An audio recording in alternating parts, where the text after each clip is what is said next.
Krisztusban szeretett testvéreim, hányszor elimádkozzuk, jöjjön el a te országod. Latinul adveniat regnum tuum, adveniat. Ebből az igéből származik az a főnév, hogy adventus, advent. Mi ennek a szónak az igazi mélysége? Tehát az jöjjön el, amit úgy mondunk, regnum tuum, a te országod, a te országlásod.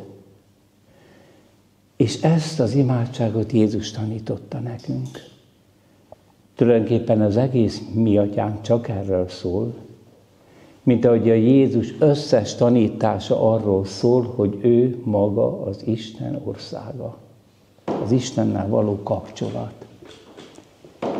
Isten országának eljövetelét kérjük. Kedves testvéreim, de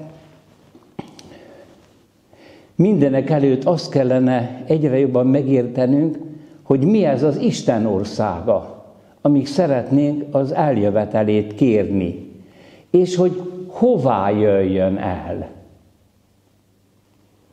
Sokszor elmondtam, és mint refrént, amíg élek, mindig mondom, hogy Isten uralkodása, Isten királysága, most volt Krisztus király ünnepe, nem egy ájtatossági jelző, az ő uralkodása, az nem egy kényúrnak a hatalmát fitoktató cselekedete, hanem az azt jelenti, hogy ő a teremtőnk,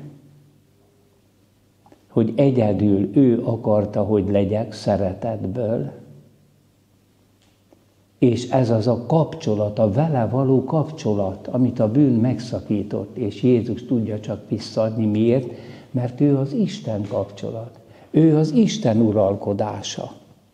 Senki nem tudja Isten uralkodását, vagy Istennel való életkapcsolatot, nem egy ideológiát, hogy van egy Isten, hanem rákapcsolni a szívünket, az énünket, a szent háromságos élet belső valóságát senki se tudja megtenni.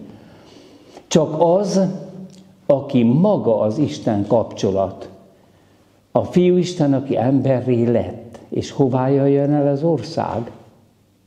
Ott, ahol én vagyok. Ezt nevezzük a szívünkbe, személyünkbe. Isten országa bennetek van. A legmélyebben.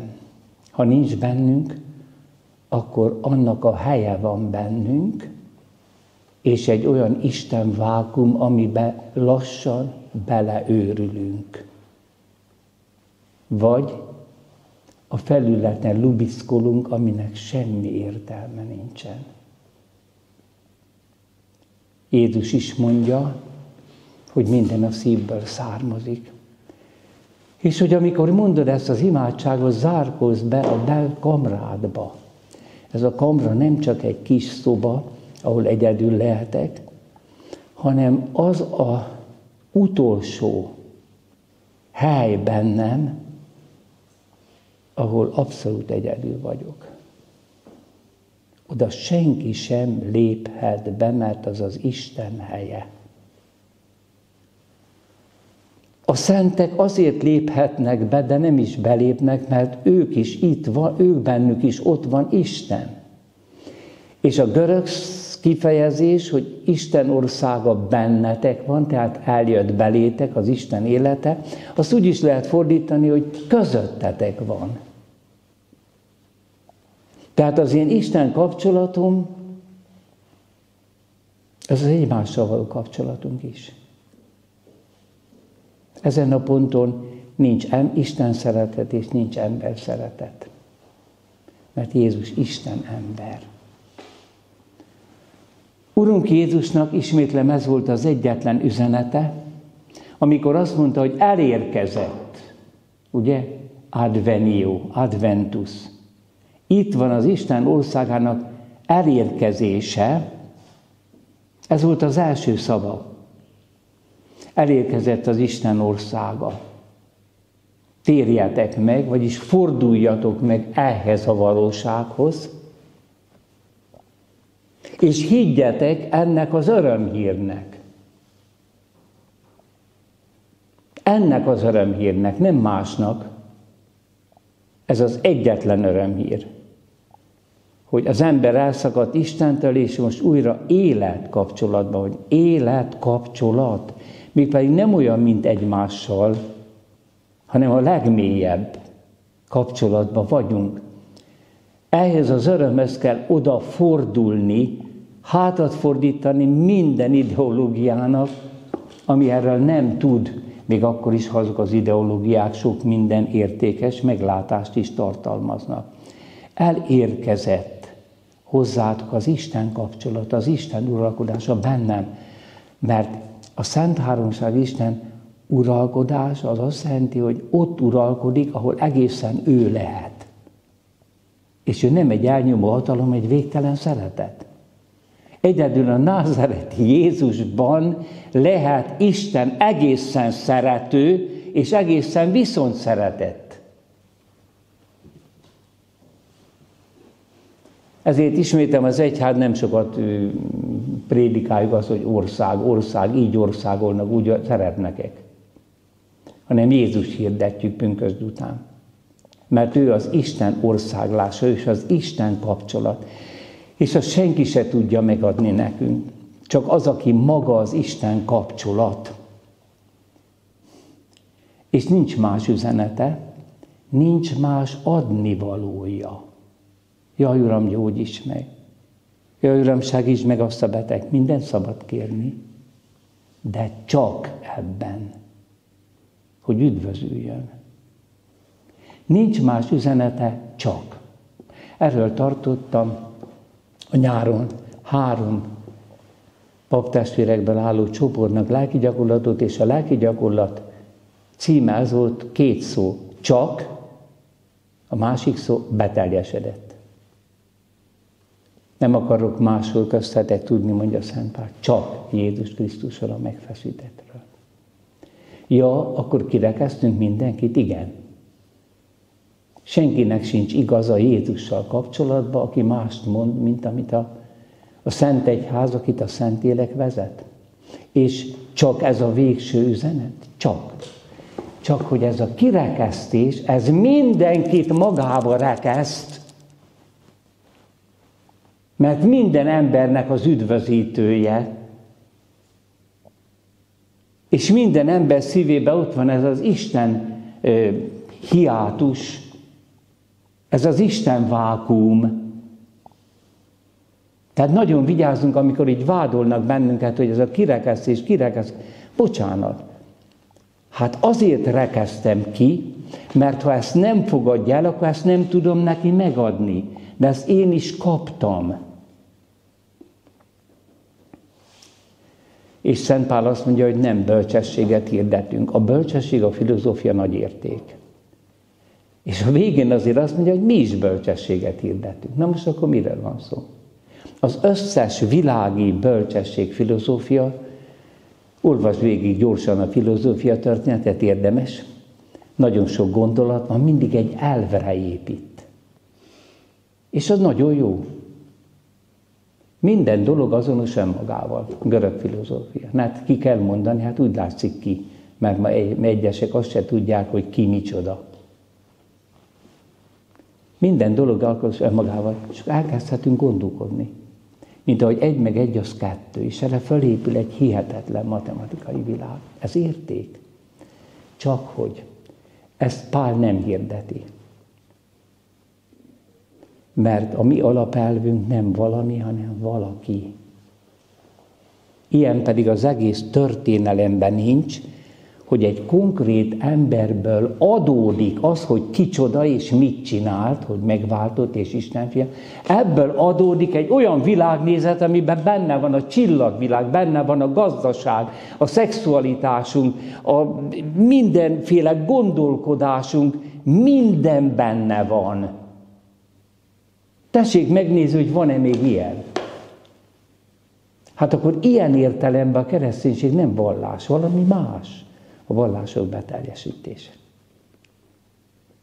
Mert minden vallásban az ember keresi az Istent, és ez jó. A többi az nem, ott nincs ökumenizmus. Amikor annyira keresik Istent, és annyira akarnak kapcsolatot fölvenni bennük, hogy az elsőszülött fiát feláldozza az Istenségnek. Rettenetes vallási tévely, amely kísért mindig bennünket is. Az ember keresi az Istent, és ez jó, de hiába keresi. Meg is találhatja azt, hogy van, de a kapcsolatot fölvenni vele nem tudja, ha ő nem akarja. A mi hitünk pedig nem hitünk, tudásunk az, hogy Isten kereste Ádámot, hogy hol vagy. Hát ez nem fordítottja mindennek. Az összes filozófiában egy elv van, egy alapelv, egy elvon dolog, és ez nagyszerű, és abból le tud vezetni sok mindent.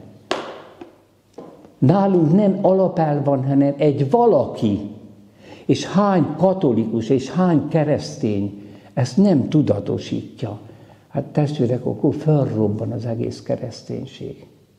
Az, hogy karácsonykor beiglit eszünk, húsvétkor meg sonkát. Hát mi üresítettük ki a hitünket, és akkor csodálkozunk, hogy lesz télapó ünnep, meg fenyőfa ünnep, meg mit tudom én, micsoda. És a végén már idegesítik, hogy akkor mi ez? És akkor kitalálnak új Halloween, meg én nem tudom mit. Felelősek vagyunk érte.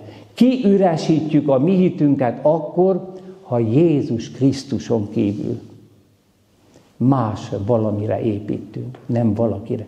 Más valakire pedig nem építhetünk, mert halandó. És nincs kapcsolatban úgy az Istennel, mint Jézus. Azért a pünköstkor az alsó papság megtérése, a zsidóknak egy része megtért. Azért nem bizonyít. 40 napig megjelent nekik. És azt mondta, hogy tapogassatok meg. Nincs úgynevezett lelki élet, meg a lelkecskén valahol lebeg. Akik Krisztusban vannak, azok a haláluk után is a testtel kapcsolatban vannak. Nem tudjuk, hogy hogyan. Az ő dicsőséges testén keresztül például. Hiszen azt mondjuk az áldozásban, hogy az eljövendő dicsőség zálogát vettük. És a Bibliában a zálog az nem az, hogy az aranyórámat odaadom zálogba, hanem olyan, hogy kapok egy előzetest abból. Szentpál nem azt mondja, hogy a külső ember napról napra leromlik, hát látjuk, hogy öregszünk. És hát a lelkecskénk meg megújul, nem. A belső ember újul meg. És mi Jézusban vagyunk. És azért milyen megdöbbentő az, hogy amikor le akarják taszítani a hegyről, Názáretbe, átmegy közöttük. Hát hogy lehet átmenni közöttem, hogyha szorítanak és megfogtak és le akarnak dobni? És mi az a színeváltozás? Megmutatta azt a testet, amelyet a föltámadásban végleg birtokol Jézus. De az ennek a földi testnek az átalakítása, újjá teremtése, nem az anyagnak a lenézése. Jézus teste nincs a sírban. Annyira megdöbbentő, hogy ilyen teológus is azt tanította kispapoknak, hogy a Jézus teste lehet ám, hogy ott maradt a sírba. A föltámadás az más. Nem. Ha a test ott maradt, akkor nem támad fel. Ha pedig visszajött, mint Lázár, az meg nem nagyon érdekel, mert újra meg kellett halnia. Elsősorban nekünk, keresztényeknek, papoknak, nekünk magunknak kell hirdetni az evangéliumot. Hogy átlegyünk itt ezt az örömhírt. Igen. Mi ez az országlás? Isten élete bennünk. Ez szakadt meg. Egyedül egyébként fölmerül az a kérdés, hogy egyáltalán Isten kit és mit tud szeretni. Azt tudjuk mi, Jézus kinyilatkoztatásában, hogy Isten 3 személy, Atya, Fiú, Szentlélek, A szavak is félrevezetnek, mert nem úgy atya, hogy az én apám volt, nem úgy fia, hogy én fia vagyok, és nem úgy lélek, ahogy hát a lelket elképzeljük. De Jézus mégis ezeket tartotta a legfontosabb képeknek, és ez nagyon fontos, mert az atya és a fiú azok leszármazását, közös a természetük. De nekik nem halandó és lecsökkentett természetük van, hanem végtelen isteni természet. Egy önmagától való lét, végtelen tudás, végtelen akarat, végtelen szeretet, és ezt ugyanazt három személy birtokolja. Na most, ha Isten miért teremtett? Az élettelen tárgyakat ezzel a szeretettel nem tudja szeretni Isten. Akkor miért teremtette meg őket?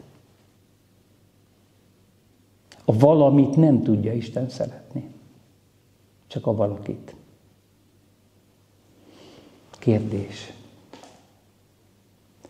És az első élő sejt, amikor megjelent, az növényeket és az állatokat sem tudja szeretni, nem azért, mert lenézi őket, hanem mert azok valami. A valamit kedvelem. Akkor miért van biológiai lét? Az emberért. Bennem ott van a szervetlen anyag, az atomok például, mit tudom én. Hát ha levágom a körmömet, egy szervetlen anyag. De ott van bennem az élet is, a biológiai élet, amely azonos lehet az állatokéval, eredetét tekintve, hogy egy sejtből lett, mit tudom én, ez a tudomány tárgya. De föl van emelve egy szemébe. Én valaki vagyok. És ez az én testem, és ez az én vérem. Isten csak valakit tud szeretni, azzal a teljes szeretettel.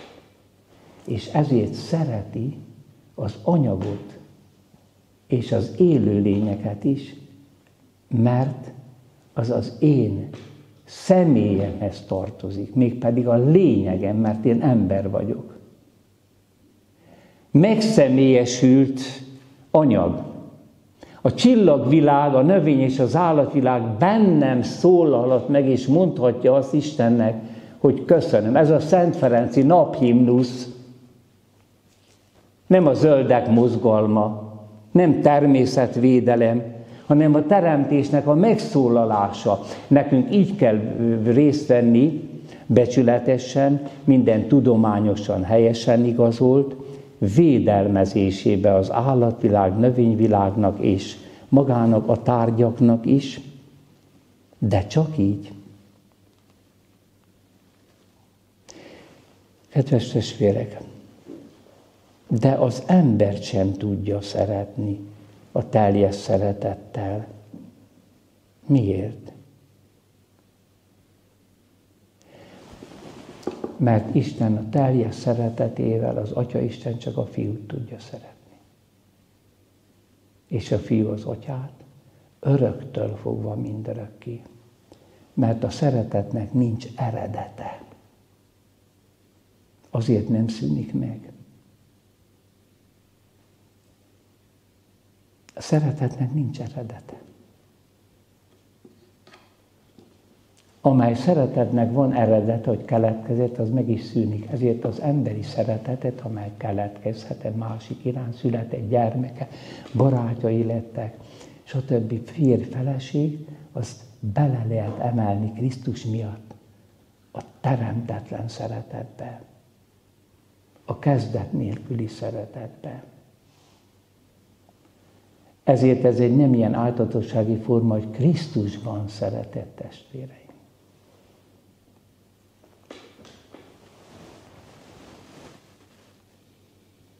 Ezért az Úristen nem azt határozta el, hogy na teremtek csillagvilágot, minek szórakozni akart. Neki az mit jelent? A maga végtelen törvényeivel, valami csodálatos ez a világ. Neki semmi. Isten szegény, csak szeretete van. de az végtelen. Növényeket, állatokat. Nincs értelme. És egy ember teremt, aki valaki és szerethető, de nem fogja tudni az viszont szeretni. A szeretet teljessége pedig az, hogy ugyanazt a szeretetet viszonozza, de nem kötelességből. Ezért van boldog Duns Scotus Jánosnak, ennek a ferences zseninek igaza, aki Szent Ferenc karácsony ünnepléséből vette a filozófiai megfogalmazást, ami egyébként a Szentírásban benn van, hogy Krisztusban teremtett minket.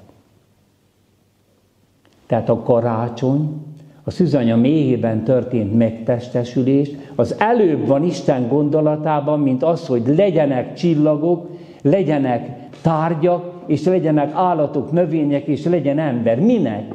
Nem tudja szeretni. Hány keresztény tudja ezt, és tudhatná, testvérek? És akkor külön van ez az Istentől leszakadt világ, minden szétment. Nem azt mondja Szent Pál, benne választott ki minket a világ teremtése előtt. Isten, a láthatatlan Isten képmása. És mit mond a Szentírás Ádámról? Az ő képére teremtette. Vagyis a majd évezredek múlva megjelenő názareti Jézus képére teremtette. Mert az ő személye az a második isteni személy. És ha ő benne teremtett minket a kegyelmi állapotban, Isten az ő isteni természet, ő a Fiúisten fölvette, ez rossz, hogy fölvette, emberré lett. Tehát a mi természetünket odaadta neki Mária, ő pedig isteni csere odaadta nekünk az isteni természetet.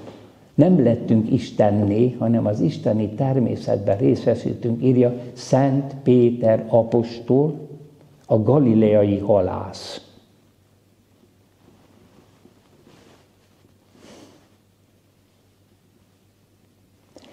És ezt az embert tudta Isten a teljes szeretettel szeretni, ez a paradicsomi állapot. Anélkül, hogy Ádám tudta volna. Hát tudja a kisgyerek, hogy miért apám ez a férfi, és miért anyám ez a nő. Nem kell tudni. A létét szeretik.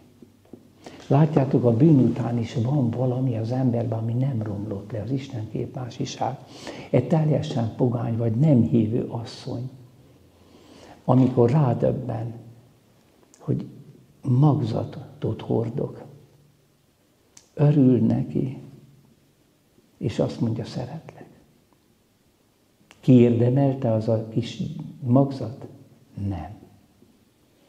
És a létét akarom, nem az, hogy fiú vagy lány legyen, az, amit a Jóisten akar. Én nem az, hogy nagy tehetség legyen, egészséges legyen, vagy beteg.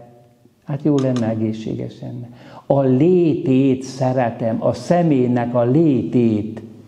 Tehát benne van valahogy az igazi, na most ezt akarják lerontani. Ha ezt lerontják, az abortuszt legalizálják, az olyan Isten ellenes támadás, amilyen nem volt a történelemben. A személy léte megkérdőjelezhetetlen, minden mással foglalkozunk, hogy mit lehet segíteni, de ezzel ne foglalkozunk. Itt a pápa, a Szent Atya nagyon ne helyén volt, amikor nagy veszély van, akkor kijelenti, Belgiumban megmondta, az abortusz, bűn. És mi a megdöbbentő? Hogy keresztények között is megbotvan. Hát így is lehet gondolni, úgy is lehet gondolni. Nem ezzel van bajotok. Nem hisztek Jézus Krisztusban. Németországban az a 11 éven keresztül papként dolgozott valaki. 11 év után azt mondta, hogy itt hagyom a papságot, mert nem hiszem, hogy Jézus Isten fia. De akkor a hívek szerintem szólhattak neki, mert a predikációja ebből sok minden következett. Akkor ő modernizálta azt, ami örökkévaló. Hát hogy lehet azt modernizálni? És a püspöke nem bűnös. Ez most, bocsánat, én nem vádolok senkit, ez minket is fenyeget, hogy időben nem vette észre. Tehát olyan válság van az egyházban, mint csak a 4. században volt, utána ilyen egyetemesen, és utána nagy megújulás lett. Ez az arianizmus. Árius, aki azt mondta, hogy Krisztus kiváló teremtmény, nagy, követjük minden, csak nem Isten. Hasonló az Istenhez. Homoousios, homoiousios, egy i betű. És ezen veszekednek, mondja Madács ott a tragédiájában. Hát igen, mert egy i betű sok mindent eldönthet, hogy igaz ember vagyok-e, vagy gazember. Hát csak egy i betű. Nem hasonló az atyával, de egy lényegű vele, de egy lényegű velünk is, a szűzanya méhétől kezdve. És a Szentlélekben van az atyái, és a Szentlélekben miénk. Jézus sose változik, nem veti le az emberségét, egy örökké valóságon át. Micsoda isteni szeretet. Ugyanakkor nagyon sokszor előjön majd ez a gondolat, hogy Isten, amikor Krisztusban, a megtestesült fiában az emberiséget, milliárd és milliárd embert szeretni akart, akkor ez nem egy hiányának a pótléka, hogy hiányoztunk neki. Vigyázzunk! Hanem ez a szeretetnek a természete, azt mondja Szent Bonaventura, Nagy Ferenc zseni, hogy a teremtés is, a meg diffusivus sui, az ő kiáradása, de szabad kiáradása. Most hallgattam meg egy nagyon értékes magyar zsidó rabbit, érdemes hallgatni, de temetőbe vezette, zsidó temetőbe az érdeklődőket. De mondott egy mondatot, hogy hát Isten is egyedül volt, és azért teremtette meg az embert, hogy legyen valaki. Neki. Ez nem Izaiás hite. Elszólhatta magát. Mi is mondunk ilyen ostobaságot. Hogy megértsük Isten szeretetét, azt kell megérteni, hogy abszolút nincs ránk szüksége, hanem szabadon akarta. Nincs haszna belőle. Persze ez nagyon érinti azt, hogyha Isten egy személy, akkor nagy probléma van. Mert egy személy nem tud szeretni. Vagy ha akar szeretni, akkor neki olyan partner kell az ember, és akkor válik Istenné. Nagyon egy-két zsidó gondolkodó ebben beleütközik, és azért kell őket figyelemmel kísérni, mert ez a beleütközés, ez nagyon tanulságos. Többször elmondtam, hogy ez a nagy zsidó gondolkodó, Martin Buber, azt mondja, hogy Isten személy, ő valaki, nem energia. Testvérem, aki engem hallgat, mint ahogy én is hallgattam a tanítóimat, én is hallgatom az evangéliumot, az legyen szíves, gondolkodjon el azon, hogy egyes dolgok le vannak zárva, vagy pedig ne hallgasson. Az, hogy Isten nem lehet egy energia, mert az energia olyan ostoba, mondanám a kamaszfiúknak, Esztergomba olyan hülye, hogy nem tudja, hogy van. Én meg tudom, hogy vagyok, hát akkor hogy lehet az fölöttem, hogy lehet Istenem?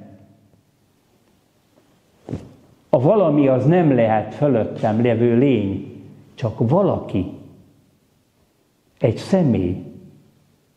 És Martin Buber, mint hívő zsidó, hát abszolút ragaszkodik ahhoz, hogy Isten valaki. De elszólja magát egyszer. Szó szerint idézem. Ha nem lett volna személy, ember teremtve személyé vált. Húha! Na most ami ez a nagy gondolkodót megmenti, az egy kis szó, az, hogy ha. Mert ugye felmerül benne, hogy lehet személy, ha egyedül van. egy én nincs egy te nélkül. Nem bizonyít ez?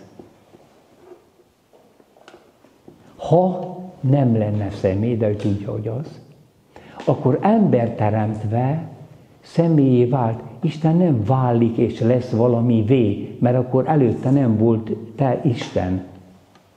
Istenné nem lehet válni. Az más, az ember felemeli az isteni természet magasába. Te nem leszek egyedül való teremtő Isten.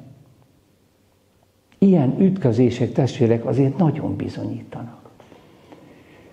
És ami csodálatos, hogy a Szentlélek által a próféták Isten kezd beszélni belső életéről Izraelnek, hogy megmentse őket. Mert csak az menti meg őket, hogy Szent Háromság. Ugyanakkor ez a Szentlélek arra is kötelezi a zsidóságot, hogy nehogy több Istent higgyetek. A legszigorúbb monoteizmusban lehet csak elmondani, hogy mi van belül az egyetlen Istenem, belül. Az nem 3 darab Isten, de hogy Pasarét annak idején kisgyerek mondta nekem, mondom, miért nincs több Isten? Azért, mert nem, ha 2 lenne, nem férnének el. Hát nincs 2 végtelen. Az istenség, az isteni természet, az egy. De más az, hogy ha személy, és ezt nem találtuk volna ki, ezt nevezzük revelációnak, a vélum eltávolítása, a lepel eltávolít. Isten föltárja, tépi az ő szívét, hogy megmentsen minket. Hogy tudok szeretni, mert én szeretet vagyok. Atya, Fiú, Szentlélek. Hogy vetsz keresztet? Az Atya és a Fiú és a Szentlélek. És voltam egy haldoklónál, mindig fel akarta emelni a kezét.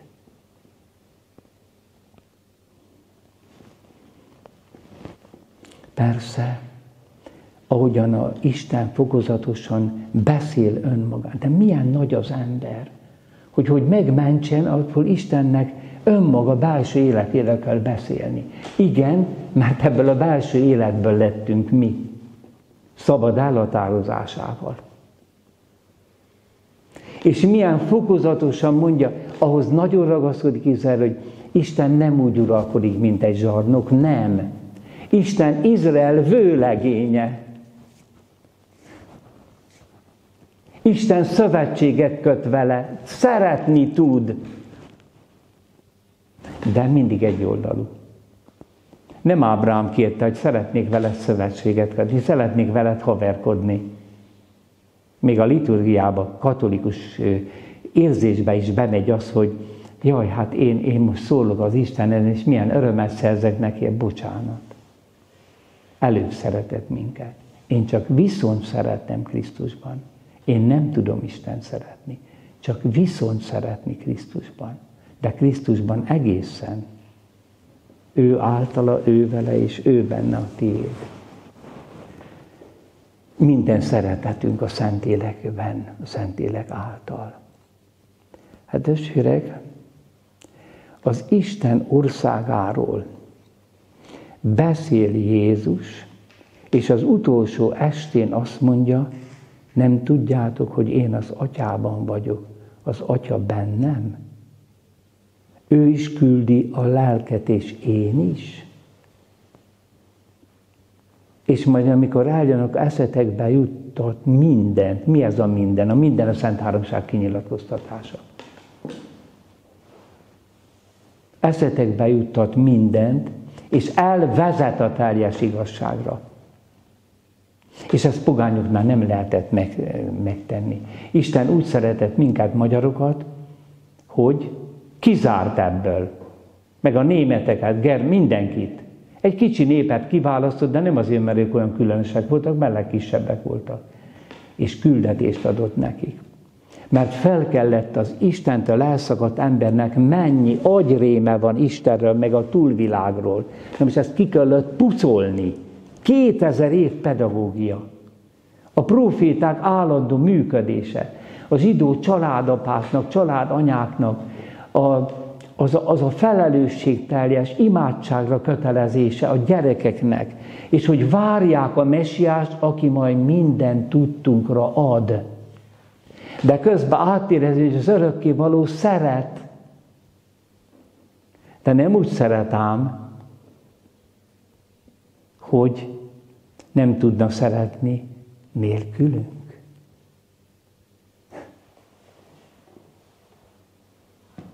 Tehát az utolsó óráiban Jézus a Szent Háromságról beszél. És ha majd fölemeltetem, tudnik a keresztre, kereszt alá föltámadás, ez együtt van, akkor megtudjátok, hogy én vagyok. Mi az, hogy én vagyok? Ez Isten név. Echje, Asher, Echje. Vagyok, aki vagyok. Azt mondja Akvinai Szent Tamás, 2 neve van Istennek. Az egyik az, hogy ő maga a létező. Senkitől sem származott. Nincs, ilyen nincs. Egy végtelen tökéletesség. Akinek semmire sincs szüksége. Én vagyok, aki vagyok. Ti lettetek. És az a lét, ami lett a semmiből, az radikálisan különbözik a végtelen létezéstől. Ezért nincs is átmenet ideológiailag, mert erről beszélünk, hogy valaki rájött, hogy van egy Isten, az nagyon jó. Vannak Isten bizonyító érvek, 5 érv Szent Tamástól például, meg lehet, hogy újakat lehet hozni. Igen ám, de hogy van egy Isten, aztán mondaná a gyerek, aztán bum, én meg így akarok élni, és semmi közöm hozzá. Ez nem vallás. A vallás ott kezdődik, hogy akar kapcsolatban lenni vele. Ő nem akar kapcsolatban lenni, erről még beszélünk. Tehát nagyon, és Franz Rosenzweig, hát ez egy zseni, ez egy másik zsidó ember, nagyon-nagyon nehéz könyvet, a Megváltás csillaga, olvasok. Húha, alig lehet meg, de amit megért az ember, az benne dolgozik. Ő tulajdonképpen azt mondja, hogy aki eljut arra, hogy Isten van, minden tiszt kalapot legondolom, de nem jutott el Istenhez.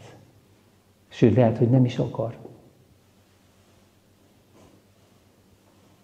Hát hogyan tudnék én az ő életében részt venni? Na, ez egy következő téma lesz. Viszont Isten kapcsolatban akar lenni a tőle elszakadt emberrel is. Sőt, annyira, hogy ez a kapcsolat az első, és ezen belül beszél neki arról, hogy rajtam kívül nincs Isten, az Istenek nem léteznek. És Izrael, hidd el, hogy szeretlek téged. Tehát semmiből alkottalak. Akkor ő mégis tud szeretni. Mert nem akkor kezdett szeretni, amikor minket megteremtett. Mert akkor valami lényeges változott benne, eddig nem tudott szeretni, most meg tudtátok, eddig nem volt Isten. Hiányzott valami. Nagyon-nagyon tudatosítani kell ezt. Nagyon. Kedves testvérek, és így a Krisztusban, az megtestesült, emberidett Isten fiában tulajdonképpen Isten szeretni tudja fiának a testét is, az anyagát, mert az az embernek a lényege. A lélek az nem egy szellem, ami belebukott a testbe. A személyem az a fogantatásom pillanatában lett a semmiből teremtve, tehát lefoglalta a megtermékenyített petesejtet, de az előtte nem volt. Nincs preexisztencia animarum, amit ez a zsidó rabbi megint elkövetett, hogy hát a lélek úgy belejött, meg hát lélekvándorlást is emlegetett, hát remélem, hogy nem hisz benne. Ilyen nincsen. Az ember az nem lélek és nem test, hanem a kettő együtt. Erre Rosenzweig mutat rá, hogy igazából mitől retteg az ember a halál előtt. Azt mondja, nem igaz, hogy a megsemmisüléstől. hanem attól, hogy szétbomlok. Én azért nem akarok elmenni, én maradni akarok.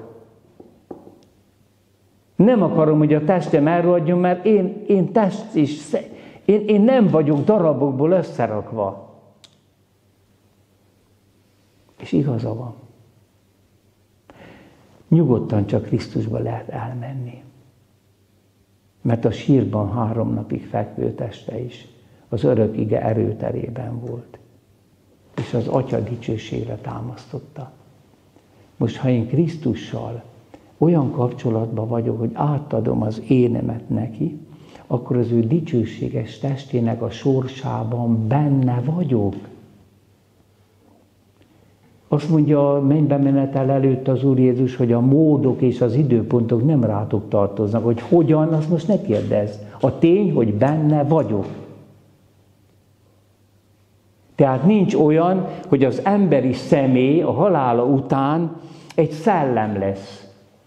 Hát van neki értelme, akarata, és visszük magunkkal az egész életünket oda, az pedig az anyaghoz, meg a történelemhez kapcsolódik. Ez egy misztérium, ezt nem lehet kitalálni, nem lehet teljesen értelmileg széttrancsírozni, de el lehet fogadni, sőt, egyedül ezt lehet elfogadni. Engem nagyon megdöbbentett ennek a nagy gondolkodónak ez az igazi értelmezése. Tehát még egy szent is lehet olyan, hogy nem vágyodom arra, hogy mikor Szent Pál azt mondja, hogy vágyodom, hogy Krisztussal szinte feloszolj. Krisztusban. Mert ő azt mondta, hogy odaadom a testemet, véremet az Atyának, de vissza is veszem. Ő adja, én meg elfogadom.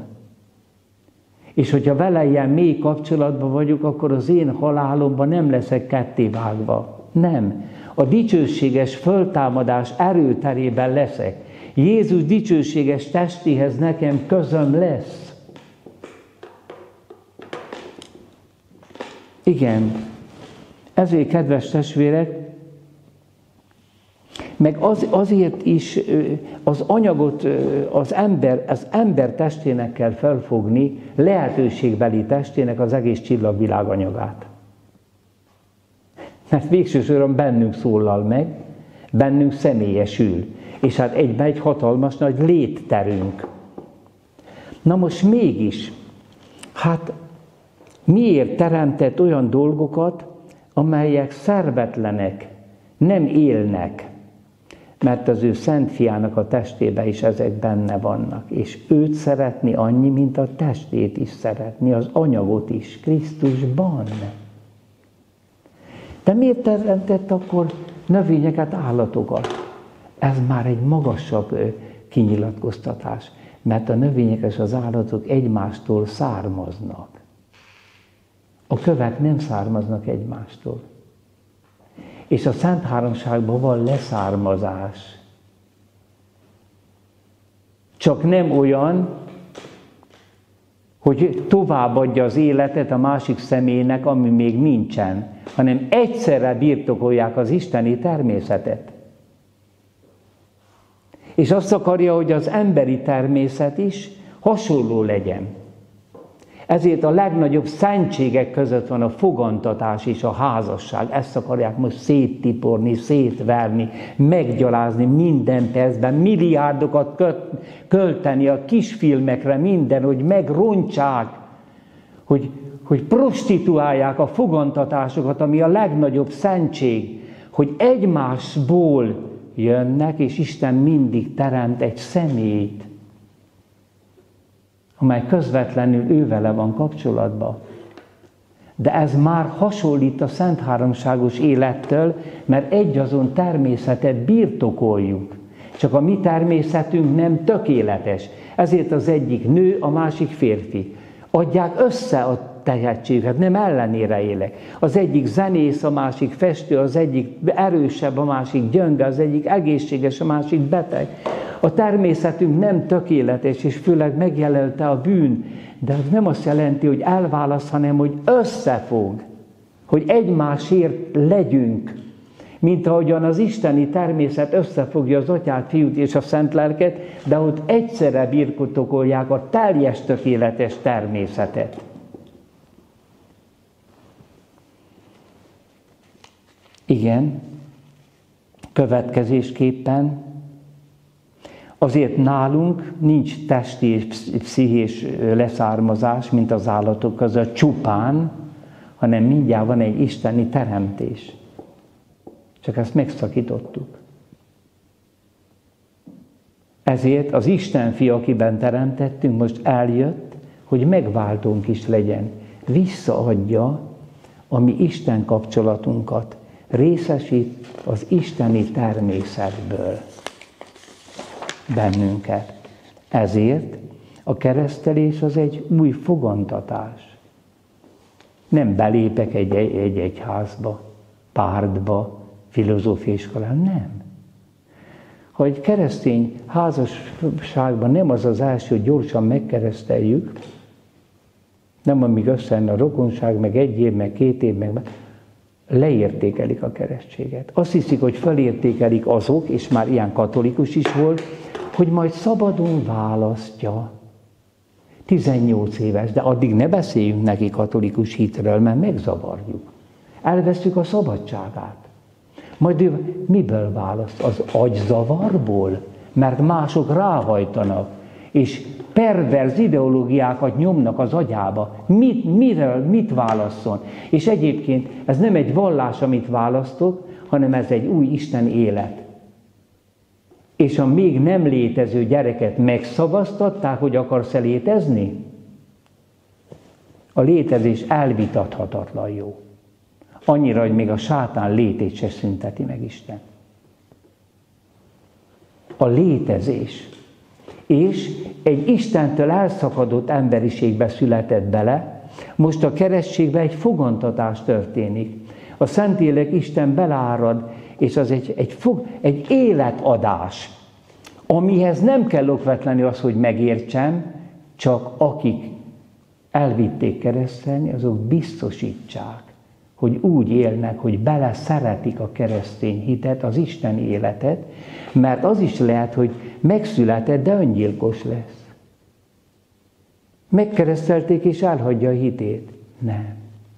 Ha úgy szerettük bele a mi isteni életünket, a keresztény hitünket, mint ahogy Lizői Szent Teréznek az apja és az anyja, akiket szintén szentté avattak, akkor nem fogják elhagyni. Ha egy kanyart tesznek a sok megkísértés, és a sok-sok rossz barátság, és mindenféle perverz ideológiából, akkor is vissza fognak találni. A keresztség az életadás. Igen. Kedves testvérek, ezt jelenti Isten országa, uralkodása, királysága. Minden csak nem despota, hanem egy végtelen szeretet. Ezért, amikor emberré lett Jézus, hogy mutatta be az Isten, ezt megmosta Péter lábát, és Péter tiltakozik. Magára vette a bűneinket, és Atyától bocsánatot kért nekünk. Ahogyan a Filippi levélben Szent Pál idéz egy őskeresztény himnusz, hogy kövessétek Krisztust, csak isteni mi voltához nem ragaszkodott, mint egy zsákmányhoz. Hát nem tudta levetni, és nem is akarta, ő isteni természete volt, csodákat tett, vizen járt, stb., amikor az Atya ezt akarta. De ő emberként akart élni. De nem zsákmányhoz, nem az isteni természethez ragaszkodott, hanem az Atyához.